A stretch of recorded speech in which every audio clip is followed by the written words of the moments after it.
এই যে স্থবিরতা সারা বিশ্ব অর্থনীতিকে আজকে মূল্যস্ফীতি এবং নানা রকম সমস্যার সৃষ্টি করেছে। বাংলাদেশও কেবল আমরা এগিয়ে যাচ্ছিলাম, সেখানে আমাদের এই ধাক্কাটা আজকে আমাদের উপরে এসে পড়েছে। যদি এটাকে আমরা আরো নিয়ন্ত্রণ করবার আপ্রাণ চেষ্টা করছি। প্রধানমন্ত্রীর বক্তব্য শুনছিলাম। তিনি বিশেষ অর্থনৈতিক যে অঞ্চল রয়েছে সেখানে এসএমই উদ্যোক্তাদের বিনিয়োগের আহ্বান জানাচ্ছিলেন এবং ক্ষুদ্র ও মাঝারি শিল্প উদ্যোক্তাদের যে সপ্তাহব্যাপী মেলা, সেই মেলার উদ্বোধন করে প্রধানমন্ত্রী বলেছেন আসলে বৈশ্বিক বাজারে বা বৈশ্বিক অর্থনীতির যে টানাপোড়েন সেই আজ কিন্তু আমাদের দেশেও লাগতে শুরু করেছে। এনে আমরা শান্ত বাজারে জানাবো বিস্তারিত। সঙ্গে আছি আমরা দুজন, আমি তানজিলা খান মেম এবং আমি বিপ্লব রায়হান।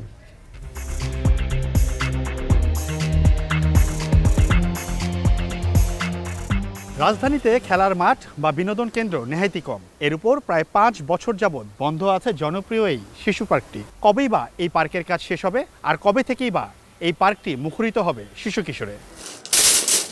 তো এটা উন্নয়ন কাজের জন্যই হোক বা নানাবিধ প্রতিবন্ধকতার কারণেই হোক, খোলা জায়গা, মাঠ, বৃক্ষ এগুলাই বেশি থাকবে। তো আমরা যদি সারফেসকে অনেক বেশি কনক্রিট করে ফেলি তো সেটা কখনোই ভালো হবে না। এটা নিয়ে পরিকল্পনা করা হলো, তড়িঘড়ি করেই শিশু পার্কেরটা বন্ধ করে দেওয়া হয়েছে। সেই জায়গাটায় সমন্বয়হীনতা হয়েছেই। আগামী বছরের মধ্যে আমাদের শিশু পার্কের রাইড লাগানো এই পর্যায়ে চলে যাবে। বিপ্লব, যারা আসলে 90-এর দশকে জন্মেছে অথবা 90-এর দশকে শৈশব কাটিয়েছে তাদের স্মৃতির একটি বড় অংশ জুড়ে কিন্তু ঢাকার শাহবাগের যে শিশু পার্কটি রয়েছে সেই শিশু পার্কটি, এবং সেই শিশু পার্ক কিন্তু গত 5 বছর ধরে বন্ধ রয়েছে। অর্থাৎ এখনকার যারা শিশু রয়েছেন তারা কিন্তু সেখানে যেতে পারছেন না, এবং এই যে আটকে আছে তার কারণটি হিসেবে বলা হচ্ছে উন্নয়ন প্রকল্প চলছে এবং সমন্বয়হীনতার একটি অভিযোগ উঠেছে, যার কারণে আসলে 5 বছর ধরে বন্ধ রয়েছে, কাজও তেমন আগাচ্ছে না অথবা গতিতে আগাচ্ছে। পাশাপাশি 604 কোটি টাকা খরচ করা হয়েছে এবং সেই 604 কোটি টাকা খরচে পুরোটাই কিন্তু কংক্রিটের আধিপত্য। পাশাপাশি সংসদ সদস্যদের জন্য প্রতি বছর গাছের বরাদ্দ ছিল 5000 করে মিম, সেটি কমানো হয়েছে, বরাদ্দ কমিয়ে এবার থেকে 3000 করা হয়েছে। অর্থাৎ চাইলেও সব রাস্তায় এখন থেকে গাছ লাগানোর যে সুযোগ সেটি কিন্তু থাকছে না।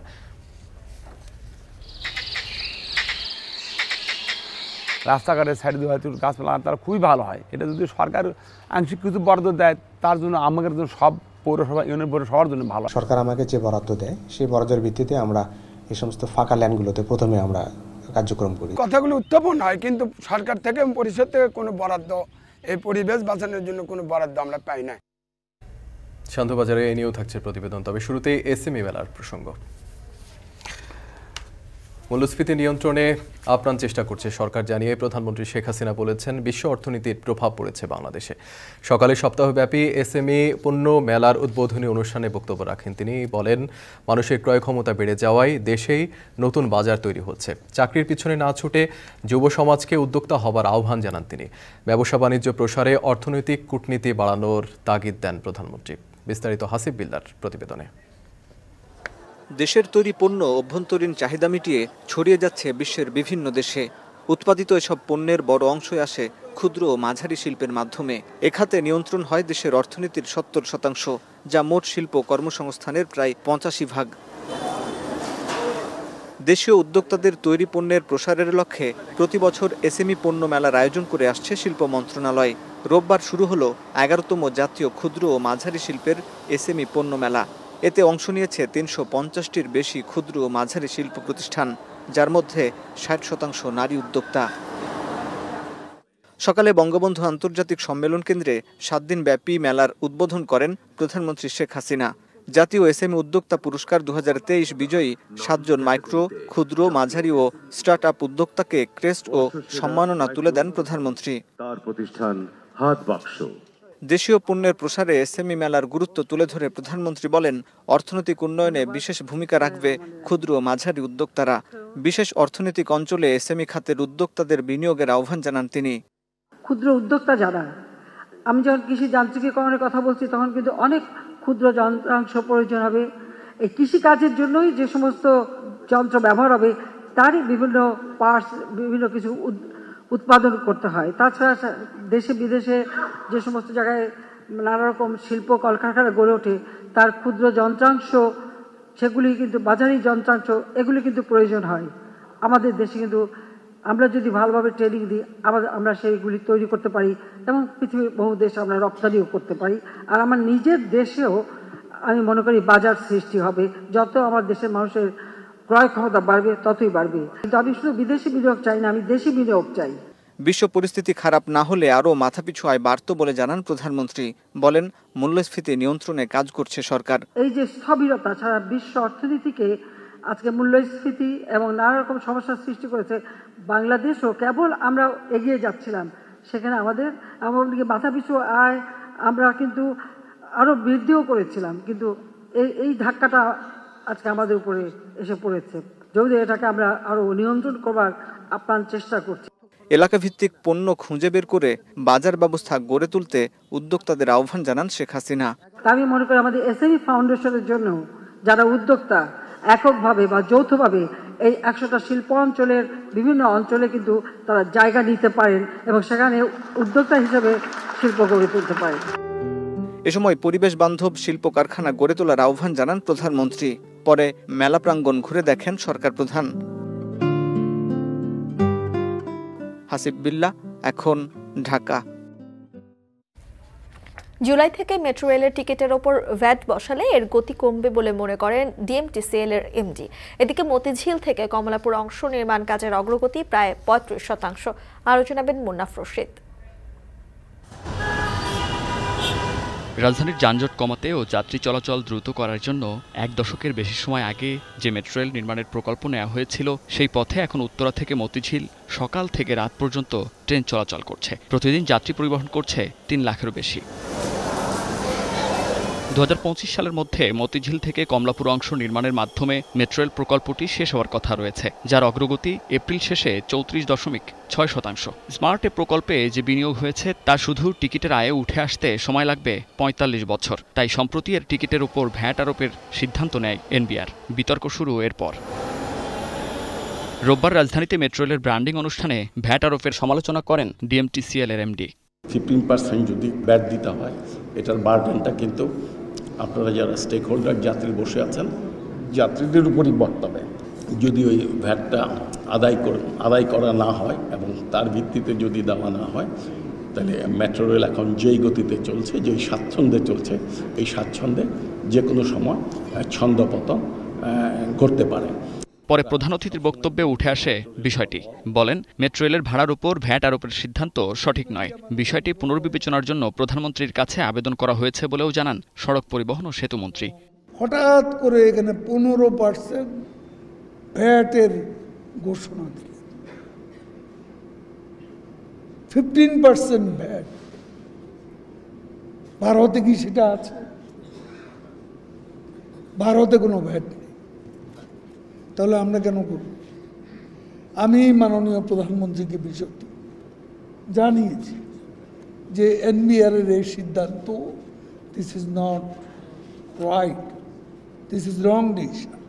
স্মার্ট ঢাকা গড়ার লক্ষ্যে জরাজীর্ণ বাসগুলোকে শৃঙ্খলায় আনতে মেয়রকে তাগিদ দেন ওবায়দুল কাদের। এ সময় বিআরটি এর ব্যর্থতার কথা তুলে ধরেন মন্ত্রী।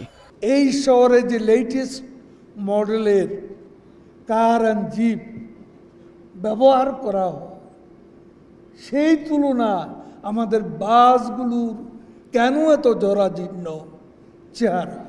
গরিব গরিব জীর্ণ শীর্ণ চেহারার বাসগুলো দেখলে কেমন? যেই বাংলাদেশে মেট্রো রেল হচ্ছে, সেখানে এই বাস চলে রাজধানীতে। এটা আমরা লজ্জা পাচ্ছি। বাংলাদেশ রোড ট্রান্সপোর্ট অথরিটি এটা বারবার ডেকে কথাবার্তা বলেও সমাধানটি করতে পারেননি। আমি মেয়র সাহেবকে বলবো এই ব্যাপারটা একটু। যাত্রীরা যেন মেট্রো রেলকে শৃঙ্খলার মধ্য দিয়ে ব্যবহার করে সে বিষয়েও নির্দেশনা দেয়া হয়। মুন্নাফ রশিদ, এখন, ঢাকা। কবে উন্মুক্ত করা হবে রাজধানীর শাহবাগের শিশু পার্ক? এমন প্রশ্নের নেই কোনো উত্তর। ঢাকা দক্ষিণ সিটি কর্পোরেশন, গৃহায়ণ ও গণপূর্ত এবং মুক্তিযোদ্ধা মন্ত্রণালয়ের সমন্বয়হীনতায় 5 বছর ধরে আটকে আছে শিশু পার্কের উন্নয়ন কাজ। তবে আগামী 2 বছরের মধ্যে সব রাইড এনে চালু করতে যায় ডিএসসিসি। সিউল আহমেদের প্রতিবেদনে বিস্তারিত। ক্যামেরায় ছিলেন আনিসুর রহমান। 1983 সালের শাহবাগের ঠিক এই জায়গাটি থেকেই এই শিশু পার্কটি যাত্রা শুরু করে। তখন এই শিশু পার্কটির দায়িত্বে ছিল স্থানীয় সরকার প্রশাসন মন্ত্রণালয়, আর দেখভালের দায়িত্ব ছিল ঢাকা সিটি কর্পোরেশন। তবে পরবর্তীতে যখন দুই সিটি কর্পোরেশন বিভক্ত হয়ে যায়, তখন এটি রক্ষণাবেক্ষণ এবং দেখভালের পুরোপুরি দায়িত্ব পায় ঢাকা দক্ষিণ সিটি কর্পোরেশন। তবে বিগত 5 বছর যাবৎ বিভিন্ন উন্নয়ন কাজের নামে এবং বিভিন্ন জটিলতায় এই শিশু পার্কটি বন্ধ রয়েছে। ঠিক 1 বছর আগে এখন টিভির পর্দায় আমরা দেখিয়েছিলাম এই শিশু পার্কটির উন্নয়নের কাজ কতটুকু হয়েছিল। ঠিক 1 বছর পর এই শিশু পার্কটির উন্নয়ন কাজের অগ্রগতি কতদূর সেটি এখন আমরা দেখব। রাজধানীর শাহবাগ শিশু পার্ক প্রায় 15 একর জমির উপর 1979 সালে প্রতিষ্ঠিত হয়। 2019 সালে জানুয়ারিতে ঢাকা দক্ষিণ সিটি কর্পোরেশন একটি বিজ্ঞপ্তি প্রকাশের মাধ্যমে রাজধানীর রমনা শিশু পার্কটি বন্ধ ঘোষণা করে। তৃতীয় পর্যায়ে সোহরাওয়ার্দী উদ্যানে স্বাধীনতা স্তম্ভ নির্মাণ প্রকল্পের আওতায় এই শিশু পার্কের উন্নয়ন ও আধুনিকায়নের জন্য বন্ধ রাখা হয়। নোটিশে জানানো হয় সার্বিক বিষয় ও দুর্ঘটনা থেকে নাগরিকদের রক্ষায় রাখতে সর্বসাধারণের জন্য বন্ধ করা হয় কেন্দ্রীয় শিশু পার্ক। শিশু পার্কের স্থানের মাঝামাঝি ভূগর্ভস্থ গাড়ি পার্কিং, জলাধারা, আন্ডারপাস, হাঁটার পথ এবং মুক্তিযুদ্ধের স্মৃতিস্তম্ভ নির্মাণ কাজ চলমান রয়েছে। মুক্তিযুদ্ধ বিষয়ক মন্ত্রণালয়ের এই কাজ শেষে শিশু পার্কের স্থান ডিএসসিসি কর্তৃপক্ষকে বুঝিয়ে দেওয়ার পরই কাজ শুরু করবে ঢাকা দক্ষিণ সিটি কর্পোরেশন। পার্কের আধুনিকায়নে প্রায় 604 কোটি টাকা একনেক থেকে অনুমোদন পেয়েছে।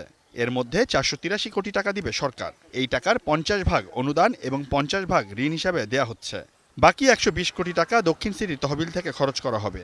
অনুমোদিত প্রকল্পে 415 কোটি টাকা খরচ হবে 15টি অত্যাধুনিক রাইড কেনা ও স্থাপনে। কবে শিশু পার্কের কাজ শেষ হবে এমন প্রশ্নে ডিএসসিসি মেয়রের উত্তর ছিল সেই দিন তারিখ জানেন না কেউ। তবে 2 বছরের মধ্যেই সকল রাইড বসানো শেষ হবে বলে আশাবাদী ডিএসসিসি মেয়র।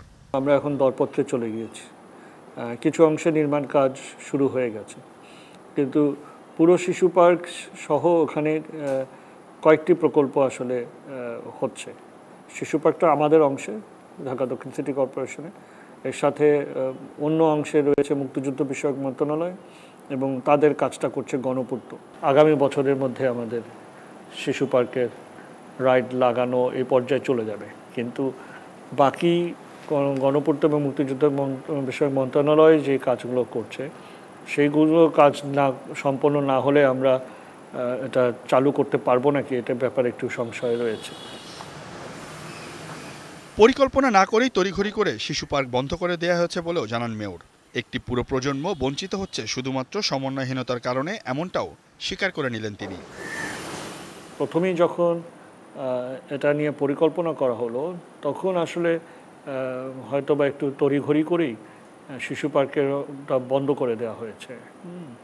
এটা আসলে পরিকল্পনাটা পরিপূর্ণ হলে তারপরে যখন ঠিকাদার নিয়োগ হতো বা নির্মাণের পর্যায়ে যেত তখন বন্ধ করে দেওয়া যেত। তাহলে কিন্তু আপনি যেটা বললেন যে এতদিন এটা চালু রাখা যেত প্রজন্ম থেকে প্রজন্ম। আমি নিজেও ছোটোকালে শিশু পার্কে যাওয়া আমাদের জন্য একটা বড় বিনোদনের জায়গা ছিল, নিজেও কতবার গিয়েছি।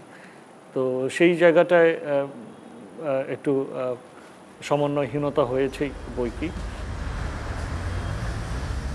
শিশুদের জন্য এই নগরে খুব কম স্থানই রয়েছে, সেখানে 5 বছর ধরে শিশু পার্কটি বন্ধ থাকায় ক্ষতি হচ্ছে। বিশেষজ্ঞরা মনে করেন শিশু পার্ক নতুন করে উন্নয়নে প্রাধান্য দিতে হবে গাছপালা ও প্রকৃতিকে। অবশ্যই, যেহেতু আমাদের পার্কের সংখ্যাই অনেক কম, তো যেইগুলো আছে সেইগুলোর প্রবেশগম্যতা খুবই জরুরি। তো এটা উন্নয়ন কাজের জন্যই হোক বা নানাবিধ প্রতিবন্ধকতার কারণেই হোক, এটা প্রবেশগম্যতা যদি না থাকে তাহলে তো এই পার্ক থেকে আমার কোনো লাভ নাই। আর যেহেতু এটা আমরা বলছি পার্ক, তো এখানে অবশ্যই খোলা জায়গা, মাঠ, বৃক্ষ এগুলাই বেশি থাকবে। তো আমরা যদি সারফেসকে অনেক বেশি কনক্রিট করে ফেলি তো সেটা কখনোই ভালো হবে না। কিছু কিছু যদি সারফেস দেওয়াও লাগে সেটা হবে সফট সারফেস, অর্থাৎ পানি যেন ভিতরে প্রবেশ করতে পারে। পার্কটির আধুনিকায়নে 15টি রাইড যুক্ত করার কথা রয়েছে। এতে থাকবে super air race, tea cup 9, flying castle, mini coaster, bumper car, magic bike, super happy swing, merry go round ও ওয়াটার মেনিয়া। রাজধানীতে খেলার মাঠ বা বিনোদন কেন্দ্র নেহাইতি কম। এর উপর প্রায় 5 বছর যাবৎ বন্ধ আছে জনপ্রিয় এই শিশু পার্কটি। এটি হতে পারত রাজধানীবাসীর অন্যতম কেন্দ্রীয় বিনোদন কেন্দ্র, আর এটি বন্ধ থাকায় বঞ্চিত হচ্ছে শিশু কিশোররা। দ্রুত এটির উন্নয়ন কাজ শেষ করে পার্কটি শিশু কিশোরদের জন্য উন্মুক্ত করে দেওয়া হোক, এমনটাই দাবি রাজধানীবাসীর। তবে কবেই বা এই পার্কের কাজ শেষ হবে? আর কবে থেকেই বা এই পার্কটি মুখরিত হবে শিশু কিশোরে, এখন এটি দেখার বিষয়। সিউল আহমেদ, এখন, ঢাকা। প্রতি বছর সংসদ সদস্যদের ৫,০০০ করে গাছের চারা দেয়া হলেও এবার বরাদ্দ কমিয়ে করা হয়েছে ৩,০০০। গাছের চারা রোপণে স্থানীয় সরকার নির্দেশনা দিলেও নেই কোনো বরাদ্দ। বন বিভাগ বলছে বিদায়ী অর্থ বছরে বগুড়া ও জয়পুর হাট মিলে ২০ কিলোমিটার সড়কে বরাদ্দ ২০,০০০ গাছ, চাইলেও সব রাস্তায় গাছ লাগানোর সুযোগ নেই। বগুড়া থেকে আরো জানাবেন হিদায়াতুল ইসলাম বাবু, ছবি তুলেছেন রবিউল ইসলাম ও সাইফুল সাগর।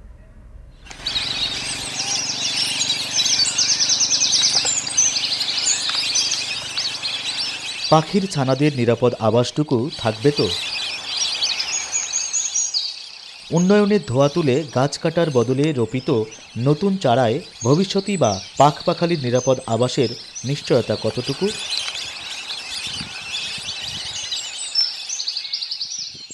মানুষের ভাগ্য নির্ধারণী বাজেটে কত কথাই তো লেখা থাকে। পাখির পাশাপাশি নদী, বন, পাহাড় বা গাছেরও তো চাওয়া পাওয়া আছে। এমনিভাবে বাজেটে কতটুকু স্পষ্ট হবে কীটপতঙ্গ, অণুজীব, সরীসৃপ, উভচর, বন্য বা গৃহপালিত প্রাণীর ভাগ্যরেখা? পরিবেশ প্রকৃতির সুরক্ষায় এমন প্রশ্ন যেমন যৌক্তিক, তেমনি উত্তর খোঁজাও জরুরি মনে করেন এই পরিবেশবিদ। পরিবেশের যে অনেকগুলো সেগমেন্ট আছে, সেই সেগমেন্টগুলোতে কিভাবে বরাদ্দ দেওয়া উচিত সেটা কিন্তু এখনো আমরা ওইভাবে করে উঠতে পারিনি।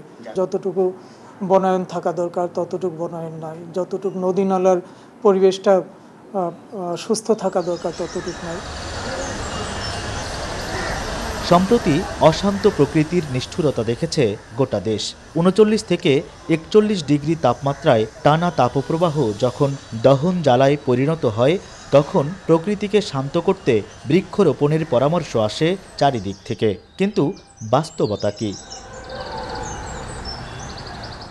দেশের অধিকাংশ জেলার মতো বগুড়াতেও নেই সংরক্ষিত বনভূমি। এ যাবতে একটি গাছের চারাও কি রোপণ করেছে ইউনিয়ন পরিষদ বা পৌরসভা? গেল ২১ এপ্রিল গাছের চারা রোপণে স্থানীয় সরকার বিভাগের দেয়া নির্দেশনার বাস্তবায়নই বা কতদূর? এমন প্রশ্নে জনপ্রতিনিধিদের সোজাসাপটা উত্তর, বৃক্ষরোপণে নেই কোনো বরাদ্দ। আমরা প্রতি বছরই জুন মাসে বাজেট পেশ করি, কিন্তু এই পরিবেশ বাঁচানোর কথাগুলো উত্থাপন হয়, কিন্তু সরকার থেকে পরিষদ থেকে কোনো বরাদ্দ এই পরিবেশ বাঁচানোর জন্য কোনো বরাদ্দ আমরা পাই না। গাছ পালা লাগালে পরিবেশ রক্ষা হবে, দেশ রক্ষা হবে, সবাই রক্ষা হবে, দেশে বিপদ কম হবে, রাস্তাঘাটের সাইডে হয়তো গাছপালা লাগানো তারা খুবই ভালো হয়। এটা যদি সরকার আংশিক কিছু বরাদ্দ দেয়, তার জন্য আমাদের জন্য সব পৌরসভা, ইউনিয়ন পৌরসভা সবার জন্য ভালো। যদি এইসব পর্যাপ্ত বাজেট এবং সুরক্ষা নিরাপত্তা সঠিক হয়, তাহলে আমাদের মতো বাংলাদেশে অনেক সংগঠন আছে যারা স্বেচ্ছায় এবং অবাধে কাজগুলো করতে পারবে। এদিকে জলবায়ু পরিবর্তনে বিরূপ প্রভাব মোকাবিলায় প্রতি বছর সংসদ সদস্যদের ৫,০০০ করে গাছের চারা দেয়া হলেও এবার তাদের বরাদ্দ ২,০০০ কমিয়ে ৩,০০০ করা হয়েছে। বগুড়ায় কাঁচা পাকা মিলে এলজিইডির এমন সড়ক আছে ৬,৭৭৮ কিলোমিটার, সড়ক ও জনপথ বিভাগের ৫৫০, প্রায় ৬৫ কিলোমিটার রেলপথ, আর পানি উন্নয়ন বোর্ডের বাঁধের দৈর্ঘ্য ৯৪ কিলোমিটার। কোনো কোনো বন্যা নিয়ন্ত্রণ বাঁধে গাছ চোখে পড়লেও বেশিরভাগ সড়কই তো বৃক্ষশূন্য। বন বিভাগ বলছে ২০২৩-২৪ অর্থবছরে বগুড়া ও জয়পুরহাট মিলে ২০ কিলোমিটার সড়কের জন্য তাদের বরাদ্দ মাত্র ২০,০০০ গাছ, চাইলেও সব রাস্তায় গাছ লাগানোর সুযোগ নেই প্রতিষ্ঠানটির। সুস্থ পরিবেশ যদি না পাই, তাহলে শুধুমাত্র ওই মৌলিক অধিকারগুলো বাস্তবায়ন হলেই কিন্তু হবে না, টিকে থাকা মুশকিল, সাস্টেনেবল থাকা মুশকিল। সরকার আমাকে যে বরাদ্দ দেয়, সেই বরাদ্দের ভিত্তিতে আমরা এই সমস্ত ফাঁকা ল্যান্ডগুলোতে প্রথমে আমরা কার্যক্রম করি। যেমন আমার এই ২৩-২৪ আর্থিক সালে বগুড়া সামাজিক বন বিভাগে আমার এখানে ২০ কিলোমিটার করছে। আমাদের স্বল্পতা আছে, জনবলের স্বল্পতা আছে, জনবলের স্বল্পতার বিষয়টা আমরা সরকারকে অবহিত করেছি। কলেজের মতো উচ্চ মাধ্যমিক শিক্ষা প্রতিষ্ঠানে উদ্ভিদ বিজ্ঞানের মতো বিভাগেও থাকে না বোটানিক্যাল গার্ডেনের জন্য আলাদা কোনো বরাদ্দ। পরিবেশ প্রকৃতির সুরক্ষায় বড় ভূমিকা রেখে চলার কথা যে নদ নদীগুলোর নিজের অস্তিত্বের প্রশ্নে লজ্জায় মুখ লুকোয় ভদ্রাবতীর মতো দখল দূষণে বিপন্ন এই অঞ্চলের প্রায় নদী। জলবায়ু পরিবর্তনের অভিঘাতে ক্রমাগত চারিদিকে যখন বিপদ ঘনীভূত হচ্ছে, তখনও নদী নালা, খালবিল, পুকুর, জলাশয় রক্ষায় তেমন কোনো উদ্যোগ নেই। আগামী প্রজন্মের জন্য একটি নিরাপদ আবাসভূমি রেখে যেতে হলে এখনই এদিকে নজর দেওয়ার তাগিদ পরিবেশবিদদের। হেদায়েতুল ইসলাম বাবু, এখন বগুড়া। শনিবার রাত থেকে কিরগিজস্তানের বিশকেকের পরিস্থিতি স্বাভাবিক থাকলেও শহর জুড়ে থমথমে অবস্থা। নিরাপত্তাহীনতায় বাইরে বের হচ্ছে না দেশটিতে পড়তে যাওয়া বাংলাদেশি শিক্ষার্থীরা। এই ঘটনায় নিন্দা জানিয়েছে ঢাকা। চার্টার ফ্লাইটে শিক্ষার্থীদের দেশে ফেরানোর কথাও ভাবছে সরকার। আরও জানাচ্ছেন নাইমাবির। বিশকেকে বাংলাদেশ, ভারত ও পাকিস্তানের শিক্ষার্থীদের উপর হামলার ঘটনায় থমথমে পরিস্থিতি শহর জুড়ে। ঘর থেকে বের হচ্ছেন না বাংলাদেশি শিক্ষার্থীরা। দেশটির পক্ষ থেকে নিরাপত্তা ব্যবস্থাও জোরদার করা হয়েছে। গত 16 মে রাতে হামলা হলে প্রথমে ভারতীয় শিক্ষার্থী দূতাবাসে ফোন করে জানায়। ভারতীয় দূতাবাস বিশকেকে পড়তে যাওয়া শিক্ষার্থীদের নিরাপত্তা জোরদার করে। পাকিস্তানও 140 শিক্ষার্থীকে ধাপে ধাপে ফেরত নিতে শুরু করেছে। তবে কিরগিজস্তানে আবাসিক দূতাবাস না থাকায় সমস্যায় পড়ে বাংলাদেশের শিক্ষার্থীরা। উজবেকিস্তানের বাংলাদেশ দূতাবাস থেকে যোগাযোগ করতেই গড়িয়ে যায় 2 দিন। এমন অবস্থায় দেশে ফিরতে চান বিশকেকের বিভিন্ন প্রতিষ্ঠানে অধ্যয়নরত বাংলাদেশি শিক্ষার্থীরা। আমরা আপাতত একটু দেশে সেফলি যাইতে চাই। অলরেডি পাকিস্তানি অনেকে চলে গেছে, ইন্ডিয়ানরা যাচ্ছে, আমরাও যাওয়ার উদ্যোগ নিয়েছি যে আমরাও যাব। কালকের অপেক্ষা করতেছি যে কালকে আমরা একটা অফিসিয়ালি নোটিশ পাওয়ার পর ইনশাল্লাহ আমরা এগুলো নিয়ে বাংলাদেশি স্টুডেন্টদেরকে নিয়ে আমরা দেশে ব্যাক করবো ইনশাল্লাহ। মিশরীয়, জর্ডান এবং যে আরবের স্টুডেন্ট গুলো আছে এদের মধ্যে লোকালদের ঝামেলা একটা সৃষ্টি হয়। বর্তমানে যে সিচুয়েশন এটা নরমাল, এখন সবকিছু আন্ডার কন্ট্রোলের মধ্যে হয়ে গেছে, কিন্তু আমি এখনো বের হই নাই বাইরে। আমাদের যে খাবারের ব্যবস্থা, আমাদের ইউনিভার্সিটির টিচারেরা আমাদের খাবার নিয়ে আসে দেয় আমাদের বাসায়। তবে গত রাত থেকে পরিস্থিতি স্বাভাবিক আছে বলে জানিয়েছে দেশটিতে বাংলাদেশি শিক্ষার্থীদের প্রতিনিধি ডাক্তার জেরিত। শিক্ষার্থীদের বাইরে ঘোরাফেরা না করারও পরামর্শ তার। কিরগিজস্তানের এখনকার পরিস্থিতি খুবই স্বাভাবিক রয়েছে। গতকাল রাত থেকে এখন পর্যন্ত অনাকাঙ্ক্ষিত কোনো ঘটনা ঘটেনি। বাংলাদেশি স্টুডেন্টরা সবাই নিরাপদে আছে। নিরাপদে থাকার পরও স্টুডেন্টদেরকে আমরা বাইরে বের হওয়ার জন্য অনুমতি দিচ্ছি না। বাইরের পরিস্থিতি কতটা নিরাপদ এখন পর্যন্ত আমরা নিশ্চিত না। আমরা চেষ্টা করতেছি বাংলাদেশি স্টুডেন্টকে সেফলি বাংলাদেশে পৌঁছে দেওয়ার জন্য। বিশকেকের ঘটনায় নিন্দা জানিয়েছে ঢাকা। রোববার দুপুরে পররাষ্ট্রমন্ত্রী বলেছেন বাংলাদেশি কোনো শিক্ষার্থী গুরুতর আহত হয়নি। উজবেকিস্তানের বাংলাদেশ দূতাবাস থেকে কিরগিজস্তানের পররাষ্ট্র মন্ত্রণালয়ের সাথে সার্বক্ষণিক যোগাযোগ রাখা হচ্ছে বলেও জানান মন্ত্রী। উজবেকিস্তানে আমাদের রাষ্ট্রদূত আছে, রাষ্ট্রদূতকে সেখানে আমরা যেতে বলেছি এবং এখন পরিস্থিতি শান্ত আছে এবং কোনো বাংলাদেশি ছাত্র সিভিয়ারলি উন্ডেড হয়েছে বলে আমাদের কাছে সংবাদ আসেনি। সেখানে বাংলাদেশি ছাত্রদের উপর হামলা হয়েছে, কিন্তু সিভিয়ারলি উন্ডেড হয়েছে তেমন সংবাদ আমাদের কাছে এখনো পর্যন্ত আসেনি। আমরা এবং কিরগিজস্তানের কর্তৃপক্ষ তারা জানিয়েছে তারা পরিস্থিতি নিয়ন্ত্রণে এনেছে। এমন অবস্থায় কিরগিজস্তান থেকে চার্টার্ড ফ্লাইটে শিক্ষার্থীদের দেশে ফেরানোর কথাও ভাবছে উজবেকিস্তানের বাংলাদেশ দূতাবাস। যদিও কোন প্রক্রিয়া তাদের ফেরত পাঠানো হবে তা এখনো ঠিক হয়নি। নাইমাবির, এখন, ঢাকা। বিদেশি শিক্ষার্থীদের উপর স্থানীয়দের হামলার ঘটনার সবশেষ অবস্থা জানতে আমরা সরাসরি যুক্ত হব কিরগিজস্তানের রাজধানীর বিশকেক থেকে। সরাসরি আমাদের সঙ্গে যুক্ত হবে বাংলাদেশি শিক্ষার্থী তানভীর মেহরাব অনেক। আমরা আসলে যেই ঘটনাটির কথা বলছিলাম, বিদেশি শিক্ষার্থীদের উপর স্থানীয় হামলার ঘটনা, এটি নিঃসন্দেহে একটি দুঃখজনক। এই পরিস্থিতিতে এখন আসলে কীরকম অবস্থা রয়েছে এবং বিদেশি শিক্ষার্থীদের নিরাপত্তা নিশ্চিতে কোনো পদক্ষেপ আসলে সেই দেশটির সরকার নিয়েছে কিনা, কিংবা আপনারা যারা আসলে দেশে ফিরে আসতে চাচ্ছেন তাদেরকে দেশে ফিরিয়ে আনার ব্যাপারে আমাদের দেশ থেকে কোনো আশ্বাস দেওয়া হয়েছে কিনা এখন পর্যন্ত? আসসালামু আলাইকুম ওয়া রাহমাতুল্লাহ। আমাদের এখান থেকে এখন পর্যন্ত এমবাসি থেকে আমাদের আশ্বাস দেওয়া হয় নাই যে আমাদের দেশে ফিরিয়ে নিয়ে যাওয়া হবে কি হবে না। আর একটা কথা এখানে হলো, বিকালবেলা আবার এখানে যে স্থানীয় মানুষরা আছে এরা আন্দোলন করছে যে যারা অবৈধভাবে এখানে আছে, যাদের ভিসা নেই, তাদের খুব দ্রুত এই দেশ থেকে সরিয়ে ফেলা হোক। এবং কি কিছুক্ষণ আগে পাকিস্তানি এবং একজন ইন্ডিয়ান স্টুডেন্টকে আবারও আক্রমণ করা হয়েছে। তারা মূলত ট্যাক্সির মধ্যে ছিল, ট্যাক্সি থেকে বের করে তাদের আক্রমণ করা হয়েছে। এবং এখানকার পরিস্থিতি, এখানকার সরকার থেকে বলা হচ্ছে যে সবকিছু আপাতত আমাদের আন্ডার কন্ট্রোলে আছে। আসলে এটা আন্ডার কন্ট্রোলের মধ্যেই আছে, কিন্তু কিছু কিছু জায়গায় অতর্কিতভাবে তারা আক্রমণ করতেছে এখানকার স্থানীয়রা। আমাদের কর্তৃপক্ষ যদি এই বিষয়টা একটু নজর দেয় এই বিষয়টার প্রতি, সেটা ভালো হয়।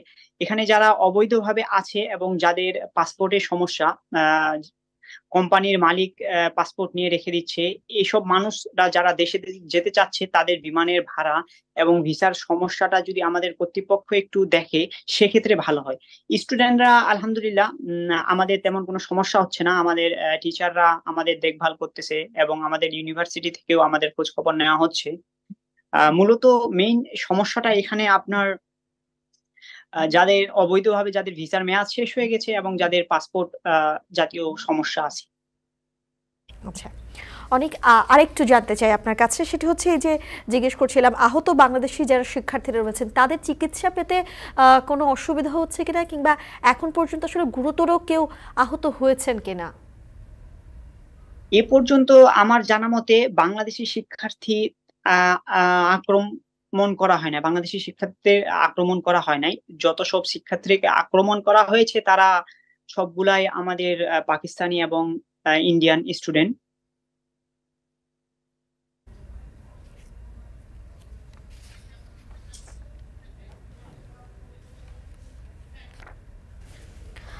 আমাদের সঙ্গে বিদেশি শিক্ষার্থী তানভীর মেহরাব অনেক যুক্ত হয়েছিলেন এবং জানছিলাম তার কাছ থেকে সেখানকার শিক্ষার্থীদের উপর যে স্থানীয়দের হামলা হয়েছিল তার সবশেষ পরিস্থিতি।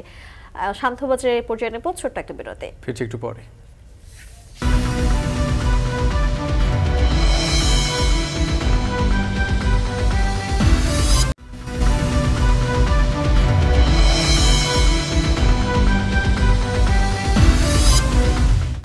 বিরতির পর ফিরে এলাম। দেখছেন শান্তবাজার।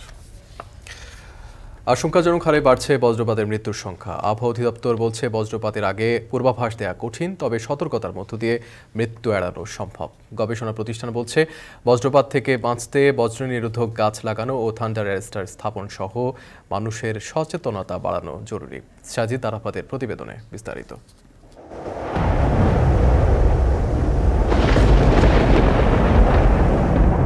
মেঘের আঁধার ফুঁড়ে তীব্র আলোর ঝলকানি, এক অপার্থিব সুন্দর অথচ ভয়ঙ্কর।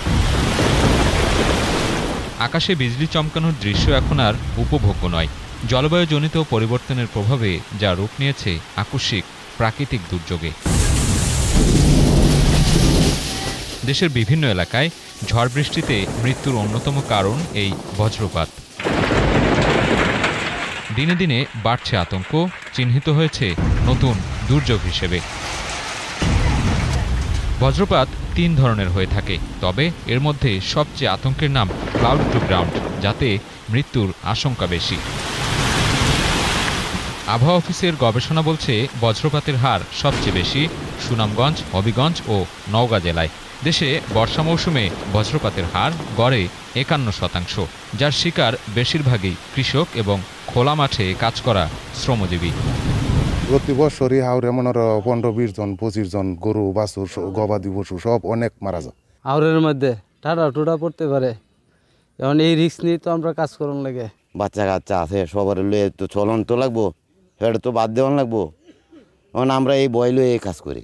টাটা ডরে মানুষ মরে, গরু বাছুর মরে, সব কিছুরই একটা আতঙ্ক।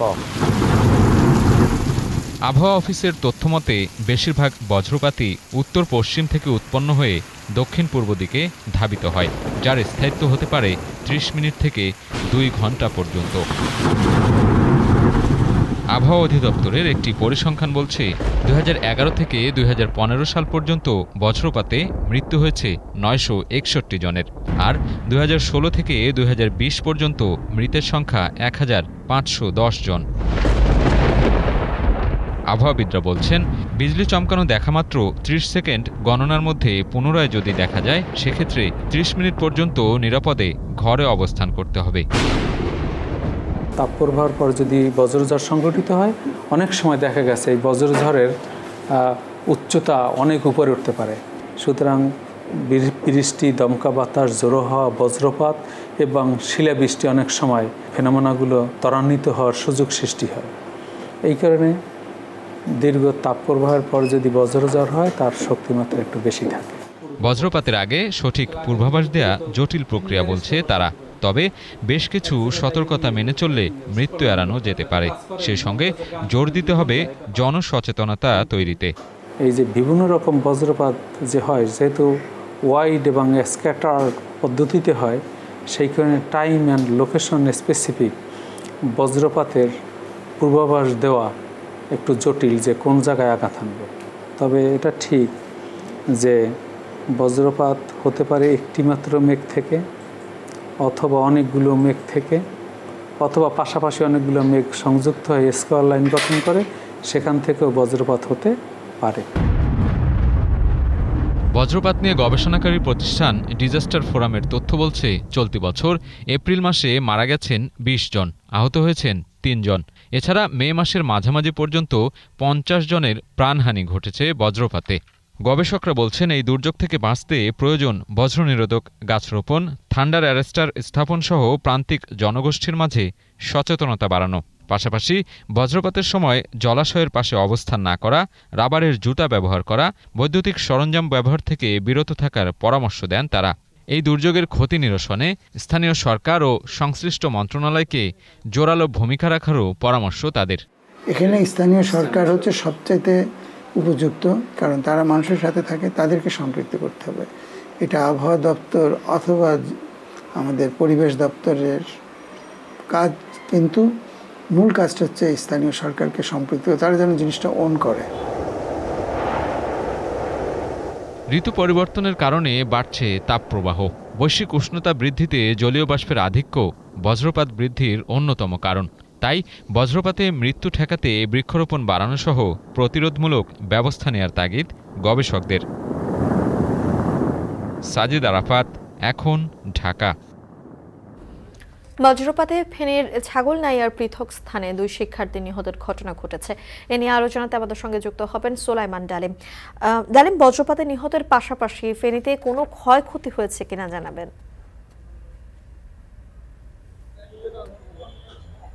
প্রথমেই বলে রাখি আজকে দুপুর 12:15 দিকে শহরে এবং জনপদে স্বস্তির বৃষ্টি নামে। এই বৃষ্টিটি স্থায়ী হয় 20 থেকে 25 মিনিট। এই বৃষ্টির সাথে ধমকা হাওয়া এবং যে বজ্রপাত সেটি কিন্তু থাকে। দুপুর 12টার দিকে বৃষ্টি শুরু হলো, আধা ঘন্টার মাথায় বৃষ্টি কমে গেলেও থেমে থেমে কিন্তু বজ্রপাত হয়। এই বজ্রপাতের ফলে আমাদের ফেনীর ছাগলনাইয়ার কুহুমা এলাকায় অনার্স ভর্তি ছিল এক শিক্ষার্থী মাঠের গরু আনতে গিয়ে নিহত হয়। এছাড়াও নাঙ্গরমোড়া এলাকায় 10ম শ্রেণীর এক শিক্ষার্থী নিহত হয়। এছাড়াও আমাদের ফেনীর পাশের জনপদ কুমিল্লার 14 গ্রামেও একজন শ্রমিক বজ্রপাতে নিহত হয়। আমরা কথা বলেছি যে আবহাওয়া অফিসের সাথে। আবহাওয়া অফিস আমাদেরকে যেটি জানিয়েছেন যে সকাল থেকে ফেনীতে 14 মিলিমিটারের বৃষ্টিপাত হয়। আর কৃষি বিভাগ আমাদেরকে যেটি জানিয়েছে যে প্রচন্ড পরিমাণে দমকা হওয়া এবং বজ্রপাতের ফলে এবং অতিবৃষ্টির কারণে কিন্তু বিভিন্ন জায়গায় যেসব বোরোধান এখনো উঠেনি সেসব বোরোধান কিছু কিছু জায়গায় ক্ষতিগ্রস্ত হয়েছে, কিছু কিছু জায়গায় নুয়ে পড়েছে। আবহাওয়া অফিসের সাথে আমরা কথা বলেছি, যেটি বলছে যে এই যে বজ্রপাতে নিহত হওয়ার ঘটনা কিন্তু গত মাসেও কিন্তু ঘটেছে এবং অন্যান্য বছরও কিন্তু ঘটছে। এটি বেশি বেশি ঘটার কারণ হচ্ছে যে গাছ কমে যাওয়া এবং উঁচু যে গাছগুলো সেগুলো কমে যাওয়ার কারণে কিন্তু বজ্রপাতের ঘটনা ঘটছে।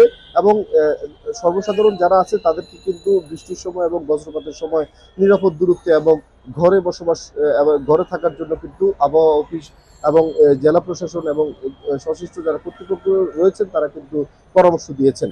এছাড়াও কুমিল্লার 14 গ্রামের যে একজন শ্রমিক মারা গিয়েছে আমরা জেনেছি আমাদের কুমিল্লার সহকর্মীর মাধ্যমে, সেটিও কিন্তু মাঠে কাজ করার সময় কিন্তু সেই শ্রমিক মারা গিয়েছে।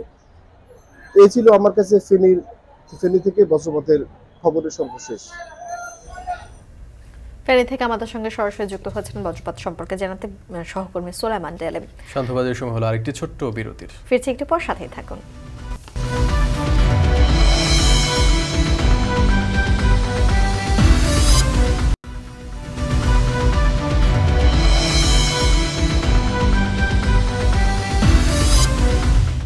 বিরতির পর ফিরে এলাম। দেখছেন শান্তবাজার। নির্বাচন ও রাজনীতিতে ক্রমে বেড়ে চলেছে ব্যবসায়ীর সংখ্যা। এটা মোটেও ইতিবাচক নয় বলে মন্তব্য করেন টিআইবির নির্বাহী পরিচালক ইফতেখারুজ্জামান। টিআইবির দেয়া তথ্য মতে দ্বিতীয় ধাপের প্রার্থীদের 70% ব্যবসায়ী। তিনি আরও জানান, ব্যবসায়ীরা নির্বাচনকে বিনিয়োগ হিসেবে দেখছেন। বিস্তারিত প্রতিবেদনে। সারা দেশে চলছে ষষ্ঠ উপজেলা নির্বাচনের ডামাডোল। প্রথম ধাপের নির্বাচন শেষে এবার সবার দৃষ্টি দ্বিতীয় ধাপের দিকে। এ ধাপে ১৫৭টি উপজেলায় ভোট গ্রহণ অনুষ্ঠিত হবে আগামী মঙ্গলবার। দ্বিতীয় ধাপে যারা প্রার্থী হয়েছেন তাদের হলফনামা বিশ্লেষণ করে রোববার রাজধানীর ধানমন্ডির কার্যালয়ে বিভিন্ন তথ্য প্রকাশ করে টিআইবি। সংবাদ সম্মেলনে জানানো হয়, ৫ বছর আগের উপজেলা নির্বাচনের তুলনায় দ্বিতীয় ধাপের ভোটে কোটিপতি প্রার্থীর সংখ্যা বেড়েছে ৩ গুণ। কারো কারো আয় বেড়েছে ১১,০০০% পর্যন্ত। এছাড়া চেয়ারম্যান পদে প্রার্থীদের ৭১%ই ব্যবসায়ী। এখানে একজন চেয়ারম্যানের বেড়েছে ১১,৫০০%-এর বেশি। উপজেলা পরিষদ নির্বাচনে জয়ী প্রার্থীদের সঙ্গে নির্বাচিত হননি এমন প্রার্থীদের গত ৫ বছরের আয় ও সম্পদ বৃদ্ধির আমরা তুলনা করেছি এবং সেটা দেখা যাচ্ছে অনির্বাচিতদের তুলনায় দ্বিগুণ আয় এবং সম্পদ বেড়েছে যারা নির্বাচিত ছিলেন, যারা পদে ছিলেন। ব্যবসায়ীরা নির্বাচনকে বিনিয়োগ হিসেবে দেখছেন বলে মন্তব্য টিআইবির নির্বাহী পরিচালকের। তিনি বলেন, জনপ্রতিনিধিরা নিজের পদকে আয় ও সম্পদ বিকাশের মাধ্যম হিসেবে ব্যবহার করছেন, ফলে জনস্বার্থের বিষয়টি উপেক্ষিত থেকে যাচ্ছে। জনপ্রতিনিধিত্বের অবস্থানের সাথে নিজেদের সম্পদ বিকাশের একটা সুযোগ বা লাইসেন্সের মতো একটা পরিস্থিতি বাংলাদেশে বিরাজ করছে। ক্ষমতা এবং আয় ও সম্পদের বিকাশকে কেন্দ্র করে নির্বাচনী ধারা যেটা আছে সেটি প্রকটতর হচ্ছে।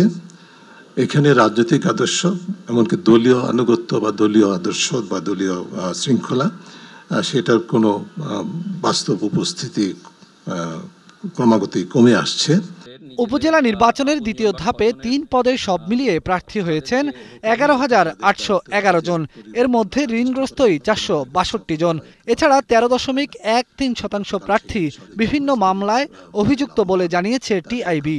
একটি দলের একচ্ছত্র প্রাধান্যের যে রাজনীতি সেটা স্থানীয় পর্যায়ে গভীরতর রূপ লাভ করছে। ক্ষমতা কেন্দ্রিক অন্তর্দ্বন্দ্বের কারণে একটা উন্মুক্ত অবস্থা তৈরি করা হয়েছে, যার মাধ্যমে কিছুটা প্রতিযোগিতার চিত্র তুলে প্রতিযোগিতার একটা খোলস উপস্থাপন করা হচ্ছে দেখতে পাচ্ছি আমরা। টিআইবির সংবাদ সম্মেলনের কিছুক্ষণ পরই ইসি সচিবালয়ে উপজেলা নির্বাচন নিয়ে সাংবাদিকদের সঙ্গে কথা বলেন নির্বাচন কমিশনার মোহাম্মদ আলমগীর। হলফনামা প্রসঙ্গে তিনি বলেন, কোনো প্রার্থী হলফনামায় মিথ্যা তথ্য দিলে তার বিরুদ্ধে যে কেউ সংক্ষুব্ধ হয়ে আদালতে মামলা দায়ের করতে পারেন। হলফনামায় ভুল দিলে নির্বাচন কমিশন কোনো শাস্তিমূলক ব্যবস্থা নেবে, এই ধরনের আইন কোনো নাই। আপনি যদি এখানে এই মিথ্যা কথাটা বলেন, তাহলে আপনার বাংলাদেশের যে কোনো নাগরিক আপনার এই মিথ্যা কথা বলার কারণে বাংলাদেশের আদালতে যে আপনার বিরুদ্ধে মামলা করতে পারবে। উপজেলা নির্বাচন বর্জনের ডাক দিয়ে বিএনপির লিফলেট বিতরণ তাদের গণতান্ত্রিক অধিকার বলে মন্তব্য করেন এই নির্বাচন কমিশনার। তিনি বলেন, বিএনপি নির্বাচনে না আসাও ভোটার উপস্থিতি কম হওয়ার একটি বড় কারণ। যারা ভোটার তারা যেহেতু রাজনৈতিকভাবে বিভক্ত, তারা যদি ওই দল নির্বাচনে অংশগ্রহণ না করে এবং তারা যদি নির্বাচনে বলেন যে ভোটাররা ভোট দিতে আসেন, স্বাভাবিকভাবেই সবাই না, একটা তাদের মধ্যে একটা উল্লেখযোগ্য সংখ্যক ভোটাররা ভোট দিতে আসেন না। তারা এই নির্বাচনে যেহেতু অংশগ্রহণ করছেন না, তাদের এটা গণতান্ত্রিক রাইট, এটা তারা বলতে পারেন লিফলেট বিলিয়ে যে নির্বাচনে ভোটে যাবেন না। সেটা তো নির্বাচন কমিশনের এই বিষয়ে কিছু বলার নাই। প্রথম ধাপের নির্বাচনের চেয়ে দ্বিতীয় ধাপের ভোট ভালো হবে জানিয়ে ইসি মোহাম্মদ আলমগীর বলেন, বিএনপির রাজনৈতিক দাবি মেটানোর ক্ষমতা নেই নির্বাচন কমিশনের। বেলায়েত হুসাইন, এখন, ঢাকা। এই ছিল শান্তবাজারের আয়োজন। এখন টেলিভিশন ওয়েবসাইটে দেখতে ভিজিট করুন www.ekhon.tv-তে। ফেসবুক দেখতে হলে ভিজিট করুন facebook.com/tv.com। ইউটিউবে দেখতে হলে ভিজিট করুন youtube.com/c/ekhon tv।